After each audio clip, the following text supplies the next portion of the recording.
So you're at the match meeting. They've already disclosed the information and been talking about the children. The next part of this is they'll talk about you.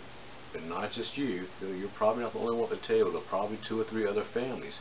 Because you have to understand, I think I mentioned this earlier, is that they're not searching for a child for you. They're searching for the right families for the children. A family that has the strength to meet their needs. So they're going to be, your worker will be presenting you who you are, your strengths and your support systems, and what's going to make you the perfect family for this child. And you understand that there's probably going to be other people presenting a couple other families as well. But let's say at the end of everything, that committee says, you know what, we just feel like this family, you, are the perfect match for these children. What happens next is, of course, they'll let your provider know. They'll contact you and all excited and say, hey, it's all a go. You've been matched with this child. Well, it's not a go yet. There's another couple of steps first. The next step is that they have what they call a disclosure meeting. Now, remember I said, in the beginning, when you look on those websites, you see a child summary.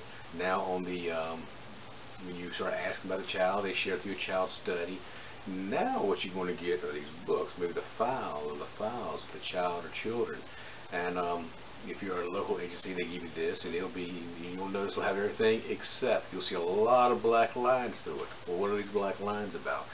They're just removing any pertinent information related to the birth family, their names and addresses. That has to be redacted from it.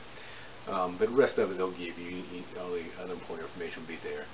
But let's say that you're not local. Let's say that the kids way up in the panhandle, or they're out of state somewhere.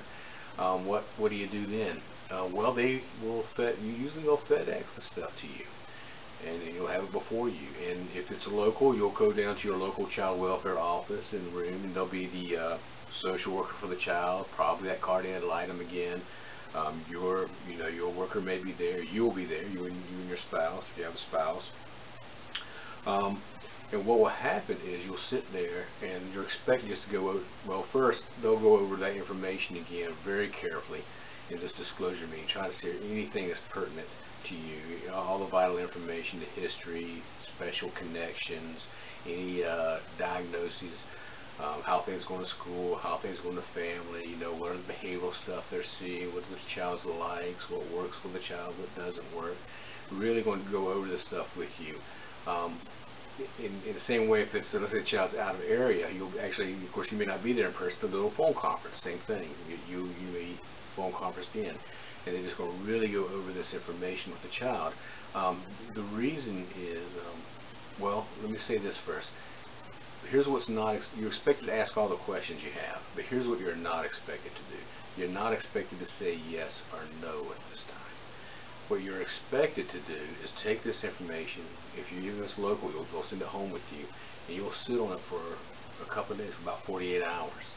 And the reason is they want you just to really process this thing alone as a family and really make sure you're ready to go. Now, they hope you're already ready to go. You probably are, because they certainly don't want to go through this process again and go through all that matching. So we're hoping everything's a game on. But just in case, they really want you to sit on this stuff and really discuss it, because you know what?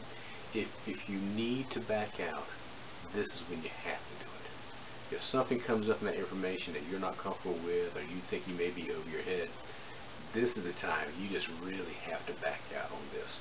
Because as I shared, I think in my first video, where we're talking about why the MAP class, look, God forbid that you go through this process, you're matched with a child, and the child's placed in your home, and then you decide, well, I don't think I can do this.